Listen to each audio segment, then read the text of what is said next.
Oh, there we go. We're live. Lots going on. I told Ed, I said, Ed, we're going live with the Remodeler Show. And he was just about to take a drink. Then he put it down. I said, no, you can drink. And then I realized that I didn't have my stand-up desk going. So it's off to a hectic start on the Remodeler Show. But we are live, and we're live on Facebook, on the Remodelers community, and on YouTube, and also on LinkedIn. And it is Wednesday, July 22nd. And I usually play a little thingy here. So we got to do that. Oh, yeah. Let's start with that. Hang on. I got to get my audio up. Welcome to the Remodeler Show, hosted by Kyle Hunt. That's pretty good, right? It just sets the tone. And then people like to clap at it and stuff. There we go. Well, that was a Fiverr special, right? That was. It actually was, yeah. You go to Fiverr, Fiverr, you can get all kinds of things made pretty easily. So today I have Ed Earl. Ed, say hello to the masses of people. Hello, everyone there out in the world. Out in the world. That's Ed Earl with Residential Contractor Services Group. And Ed and I have gotten to know each other because we are part of the Construction Consultants Mastermind Group, which is a group of, you know, people like Diane Gilson and Vicky Suter and Dave Sullivan and Dan Bauman and Brian Kaplan, all these names of coaches and consultants that are out there working to help the remodeling and contracting world. And we get together and share kind of ideas and encourage one another, just that whole idea of a mastermind group. So we've been a part of that together for the last few years. And I've had Ed on the podcast before where we dove into a very controversial subject where I said it for all, builder trend or co-construct. and you kind of actually played middle ground on it, and we're a little agnostic about each, but it was a very good episode. If you go to remodelersontherise.com and just type in Ed Earl, if you're wondering, man, builder trend, co-construct, how does project manage, how do I get started, or how do I make progress on project management software? That was a great episode. And then today we're going to get into a little bit more about recruiting. But Ed, if you were to introduce yourself in addition to what I just said, how would you tell people about yourself? What would you say? So I've been in construction for about 30 years, and for the last 20 years, I've run a owner's rep business here in San Diego, California. So for those of you in the remodeling community, probably don't deal with owner's reps. So I'm a professional consultant that's hired by homeowners that are usually building custom homes, sometimes doing large remodels like, $1 million and up remodels. And I basically serve as the advisor to the homeowner. I help them, if they hire me early enough, I help them put their team together, select their architect, their contractor, interior designer. And then I work to communicate, coordinate, and integrate between all of those players, communicating with my client, updating them on budget and schedule, and basically holding their hand and guiding them through. It sounds like that. What did you say? Communicate what and integrate? Communicate, coordinate, and integrate. It sounds like that's not the first time you've said that phrase. Yeah, no, that's kind of my little part of my elevator. Yes. Pitch. So even pausing, right? Elevator pitches, all businesses, we've all heard of that. We've all kind of thought of that. There is great power in that. So maybe I always like to stop and interrupt and also have takeaways, because that's a good takeaway. Like if you're listening to this as a remodeler, what is your spiel that rolls off your tongue that really explains and articulates what you do? It's a good thing to kind of practice and craft that. But so you nailed it. So that's what you were doing for a long time and kind of doing that as your main thing. And then about, 7 or 8 years ago, I started, I've always been interested in public speaking. I was a rhetoric major in college. And so I started giving presentations specifically about that interface with the homeowners, and realized that for many contractors, that's the most difficult part of their job. It's not building a great looking kitchen or a wonderful house. It's dealing with the emotional homeowner and all of that. So I started giving presentations on reducing drama with homeowners and building trust and eliminating conflict. And at the time, I was working as a project manager for the construction of a monastery, Zen monastery here in San Diego. And I've been a practitioner of Zen for about 20 years. And so I started incorporating these Zen concepts into dealing with homeowners, and got developed as the nickname of the Zen Builder. So that's kind of my speaking name, is the Zen Builder, and I give presentations at the International Building Show and NARI groups and all those kinds of things about that. Cool. So, and then as a result of that, Kyle, hang on, pause. I got two takeaways here. So number one, the way that we communicate, the way that we can diffuse conflict working with the homeowner, the experience that a homeowner has when they remodel their home or they build a home, yes, the finished product's important, but don't forget, Mr. and Mrs. Remodeler, that the communication, having difficult conversations, dealing with issues when they come up instead of letting them linger, just wowing them by getting back, even though you don't feel like calling them back and hearing what they have to say, to answer the phone or call them back right away. Sometimes we just forget how valuable and important communication is in the remodeling experience. So keep working at it, right? Right. And then my other thing was rhetoric major. Like I was a finance major from the Western Michigan University. Like, okay, oh yeah, I majored in finance. Rhetoric? Yeah. So I went to a liberal arts college. I went to Occidental College in Los Angeles. Okay. And so any of you that went to a liberal arts school, or maybe your kids, our youngest is just going off to college here in the fall, to Cleveland of all places, actually. Beautiful. But, I hear it's beautiful this time of year. Liberal arts schools, we used to joke, they never had, like, you can't have a business major at a liberal arts school. You can have economics. So you couldn't be a communications major at a liberal arts school. It was called rhetoric. So okay. that's the liberal arts equivalent of like a speech and communications major. I learned something new. Okay. And then I want to show how this little comment thing goes. Now Bailey, my employee, she says it was a great episode. She's talking about the one we did on co-construction builder trade. Right. Now, is she saying that because it was actually a great episode? She's just saying that to get the commenters going. Yeah, I don't know. Probably. I think she actually listened to it and she thought it was great. It actually. Go ahead. Go ahead. I was going to say I have a funny story about that. I have a funny story about that episode, Kyle, because I don't know, a couple of weeks after that, I actually saw Donnie Wyatt, who is the founder of Co-Construct, and he pulled me aside. He said, "Ed, so I got to talk to you about this webinar. It's been a lot of my senior management, they've been listening to it, and we got to talk." So that was kind of funny. I didn't really expect it to reach that far, but and it did. Yeah, it actually was one of the, when we look at the stats, it was, I think, the most viewed and listened to episode we had. Okay, so that's a little backstory, and then more recently. Right, and so then what happened as a result of me doing all this public speaking, I started having people coming up to me afterwards going, "God, you got some really great ideas. I want to hire you as a coach," or and so I said, "Well, I don't really do coaching." And that was interesting because at the time I was working with Paul Sanneman, who was my coach. But then he and I started partnering together and started coaching together. And now at the beginning of this year, we actually partnered with another one of our colleagues from the Mastermind Group, David Lupberger, who is the author of the Managing the Emotional Homeowner book. And so we have formed a company called Residential Contractor Services Group, and it's myself and David Lupberger and Paul Sanneman as the principals. And we provide an entire umbrella of services exclusively to residential contractors and architects. And that includes business coaching, recruiting services, marketing services, website design, just a whole group. We're actually talking to a group right now about bringing in a bookkeeping services and also software implementation. So for those that are struggling with implementing their Builder Trend or Co-Construct system, you can help with that. We've got a service for that. Cool. Fun fact about David Lupberger: he doesn't wear shoes very often. Yeah, it's true. Right. It's true.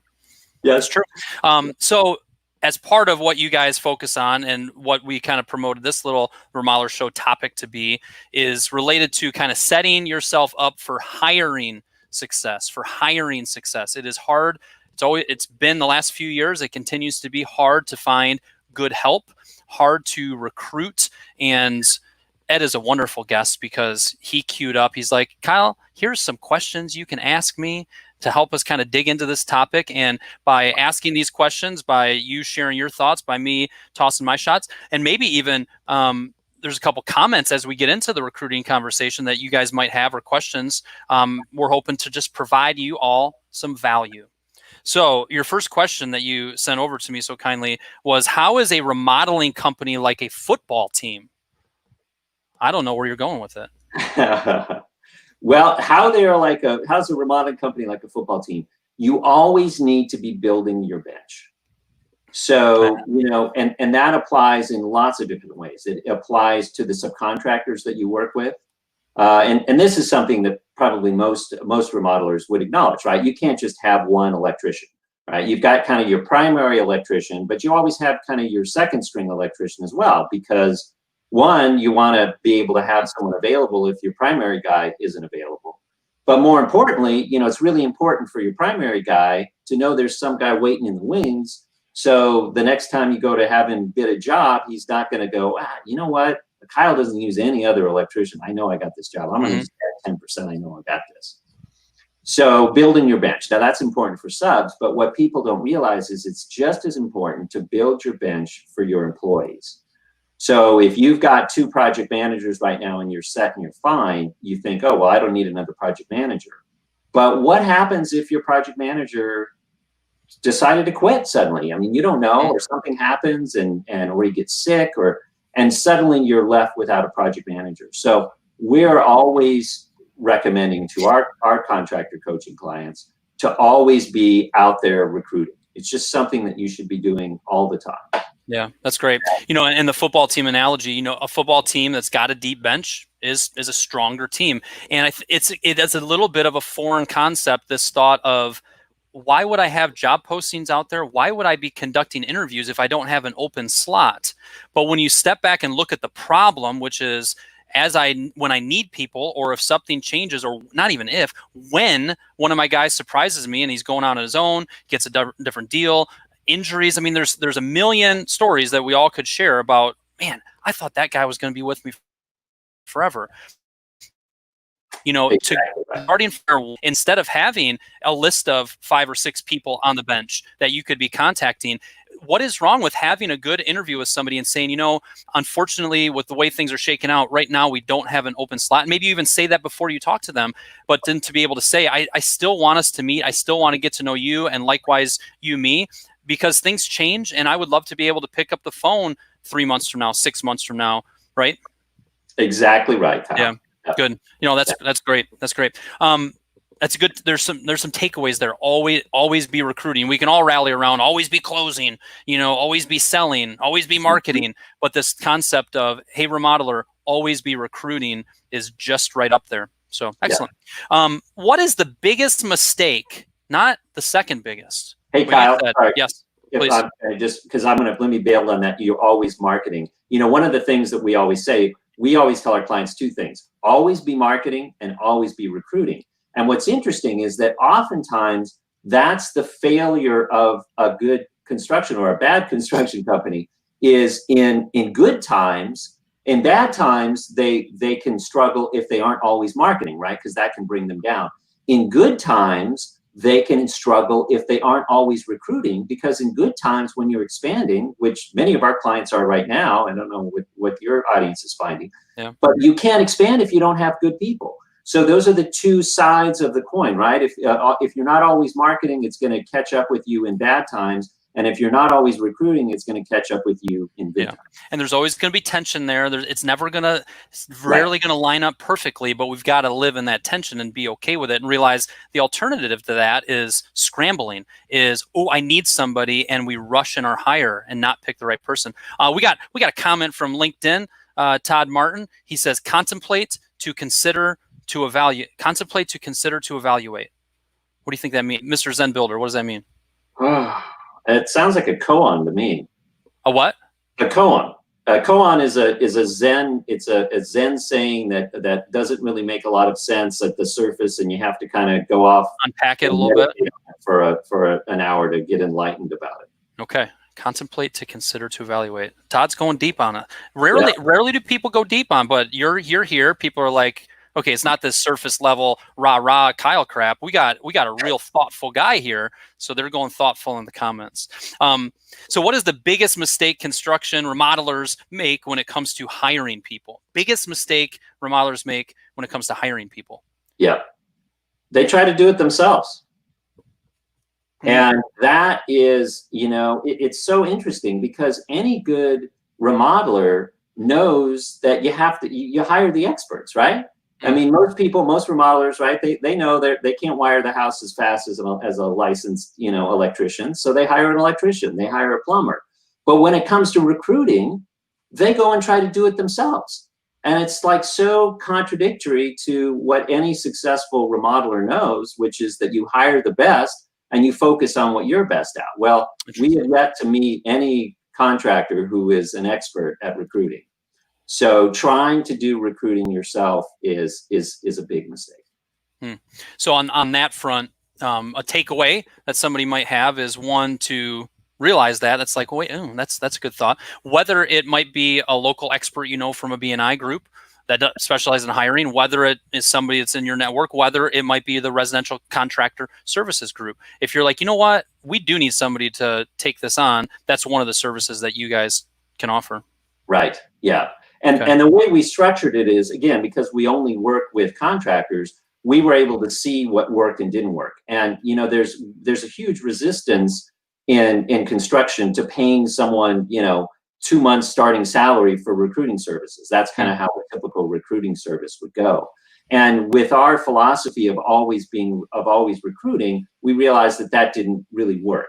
Especially because a recruiting service doesn't want to work that way either if they realize that you're maybe not that serious about hiring someone soon. So what we did was we created a service that has a low monthly fee, and it's $2,000 a month. And what it allows the contractor to do is just kind of constantly be out there recruiting. And we have a whole staff of recruiters. Our head recruiter is a guy named Justin Landry, who is amazing. And we have a whole comprehensive system where when we're working with any of our clients, it posts out onto 20 different job boards, Monster, Indeed, all of the major job boards it posts out there. And then we have a staff that's continually culling those responses to people. And any ones that are qualified, then we send out an evaluation, which we can talk about here in a minute, to evaluate the candidates. And then we have an ATC, which is an applicant tracking system. And so we track the applicants as we go through, and it's, the initial reaction, and then we get their test results, and then we check references, we look at the resume, then we go back to our client, and if they're interested, then they interview. And so it's this whole process. From a client end, we've qualified, we've gone through, we've had the initial consult, we've done this, here's this person. There's some great value in that. So the owner, the business owner, doesn't even look at them until they've already gone through 4 qualifying steps with our recruiting service. Cool. So, here's a question. These are good questions. How has the pandemic made hiring easier for remodelers? Yeah. So, well, it's made it easier in some ways. You go, well, a lot of people are out of work, so they're looking for jobs. But then some of our clients will say, well, those aren't necessarily the people that we want to hire, right? Many of our clients have used this opportunity to kind of get rid of the dead wood, right? The marginal employees. And so those are the people that are out in the market. They're like, hey, those aren't the people we want to hire. But what we're finding is that there's an industry shift occurring.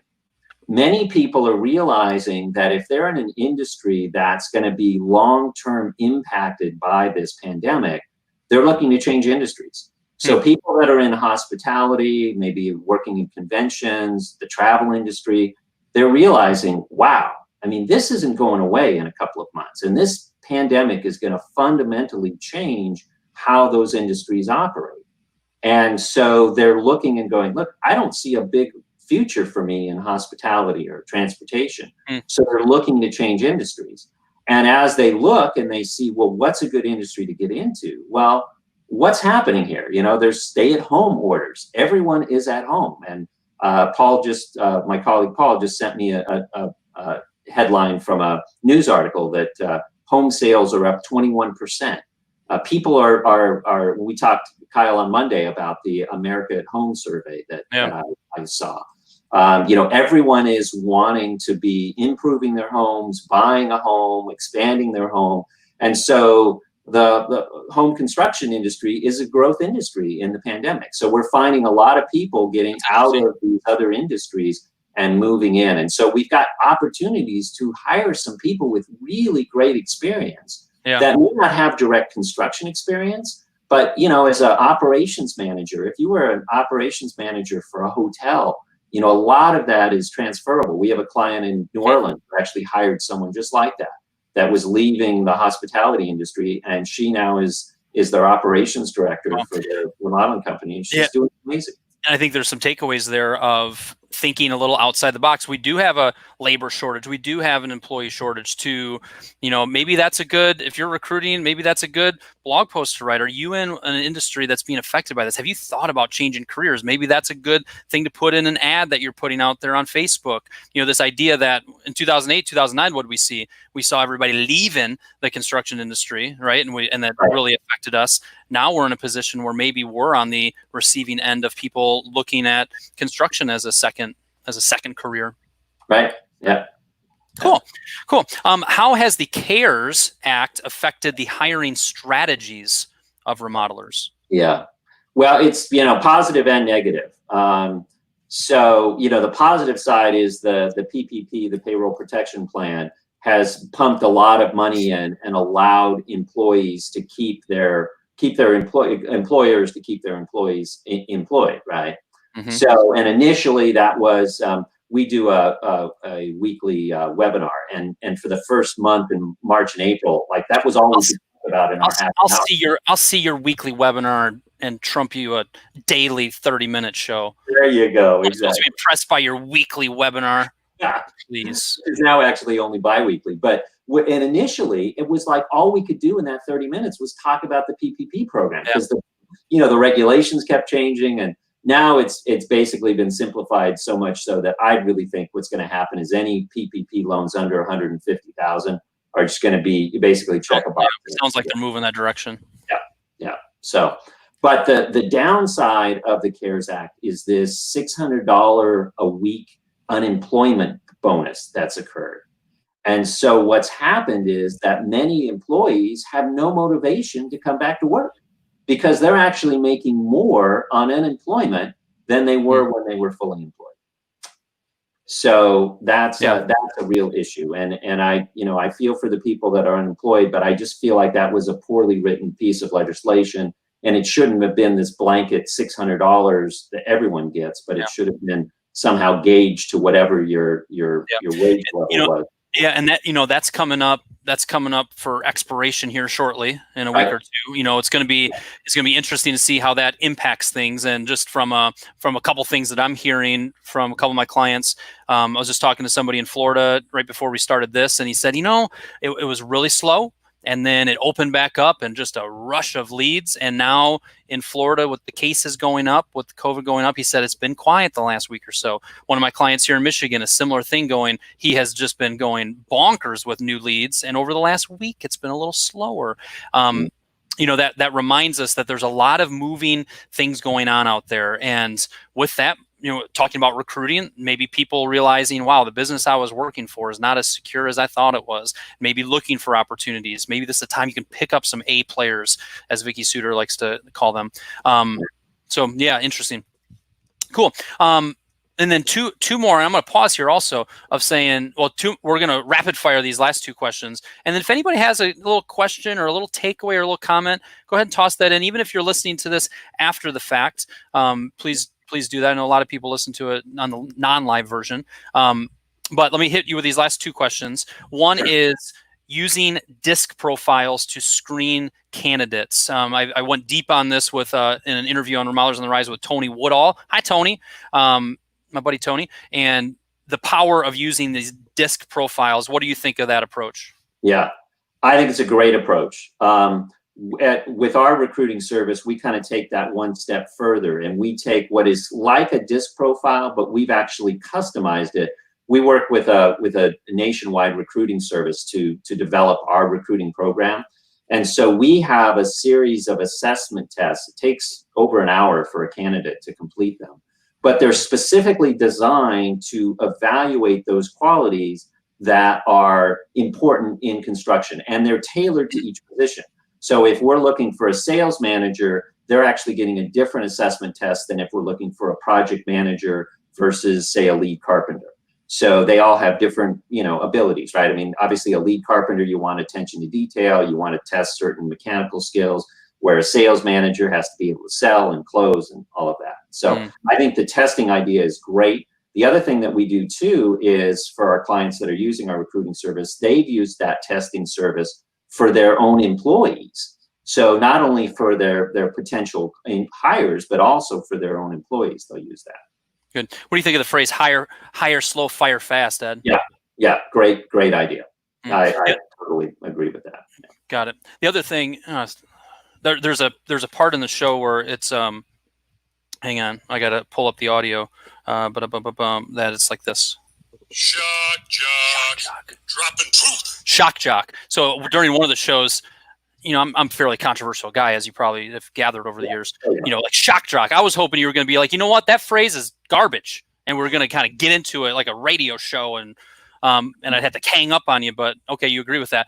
One thing that I'm hearing, a big takeaway that I'm hearing as we talk about recruiting, as we talk about hiring, as I'm listening to you answer these questions, especially that last part, is we work so hard on developing a sales process. We work hard on developing and implementing a marketing plan. We've got systems and processes when it comes to how we do our pre-construction conference, how we go about scheduling out a job, how we go about making checklists, all of that, right? Remodelers, builders have put a lot of effort into processes and systems. Why? Because it helps us be more efficient, profitable, and deliver a great experience. We're talking about taking the recruiting side, the hiring side, and making that more systematic, putting more focus, attention, efforts to that as you do these other areas of your business. Whether you hire somebody to outsource it, whether you do it internally and have somebody that's really taking the lead on it, this concept of always be recruiting and make it more of a system. It's not this, one of the biggest problems in most everybody's business, I can't find good people. I know that when I look at the top people in our industry, the top companies in our industry, that reason they're in the top 10% is because of their team. They've been able to get an A team built. So this idea of spend more focus, put more time, energy, money toward a great team, and so many things can fall into place. Your thoughts on that? Yeah, and let me give you one more approach to that as well. So with our service, the $2,000 a month includes up to 5 positions that you can look for. And that, I think, is a great approach for anyone, whether you're using our service or not. You should just pick the 5 positions in your business that are the most critical, vital, not necessarily the people you're looking for, but you should constantly be advertising for those 5 positions. Because it goes back to, Kyle, what we said about, fire quick. People won't fire quickly if they don't have someone else to hire, right? And so they're putting up with the guy that's marginal, that's not showing up, that's dropping the ball, because they don't have anyone to replace him. So by constantly being out there and recruiting for those 5 positions, that will allow you to fire quickly, because you can always know that you can get someone else in. Yeah, I use the phrase leverage. When you don't have anybody on deck, when you don't have anybody on the bench to kind of pull this all circle, your employee, your crappy employee, your employee that's talking smack about your clients and behind their back, that's causing division on the team, that's just not as solid as they need to be, they've got all the leverage on you, because you got to still get the job done. But when you have a bench, when you have other people that you're interviewing and talking to, now the leverage is evened out / on your side. And it's not in a bad way. It's in a way that I need to keep building and improving my team. So yeah, that's an excellent point. Always be recruiting. What I do here at the end here is a 2-minute warning. 2-minute warning of just what are, and people a lot of times will comment and say, here's my takeaway. What did you learn today? What are the takeaways? So I want you, Ed, to share, hey, if you heard nothing else, hear this and this. And also, since we repurpose this as a podcast and people might not be seeing the screen, give your way that they can contact you so they can hear that via audio. But how you contact you, and then what is your takeaway or two? So a couple of different ways to contact me. It looks like you've got up there my mobile number, which is 858-232-3677. I spend a lot of my day on the phone coaching. So if you reach my voicemail, just leave me a message. My email is ed@thezenbuilder.com. And if you're interested in learning more about our recruiting services, you can go to our Residential Contractor Services Group website, which is a mouthful, but actually if you just type in the 4 letters rcsg.org, O-R-G, we're not a nonprofit, but we do have a .org. So rcsg.org, you can go in there, you can learn more about our recruiting services and our other services that we have. Or if you want to practice your typing, type in Residential Contractors. Yeah, exactly. Right. Services Group. .com. Right. There we go. And what would be your top takeaway? Give me one, and I'll give. Takeaway is always be recruiting, and like you said, systematize it. Like I said, identify the 5 positions that you have. Set up that system. Have that be an ongoing part of your business, whether you do it in house or you hire a service. But find a way to have that just be an ongoing part of your operations. You took the one I was going to say. So Sorry. that's the main takeaway. I think if that can be embedded into people's minds, there's going to be action and good action that comes from that. And that's why we do the Remodeler Show. So I usually end it by saying, hey, if you heard something that you liked today, go out there and implement it. Do something with it. And that's how I end it. And then I say, and I'll see you tomorrow at 12 o'clock p.m. Eastern on the Remodeler Show. Thank you, Ed, for joining me. Thanks, Kyle. It's been a lot of fun. See y'all. All right.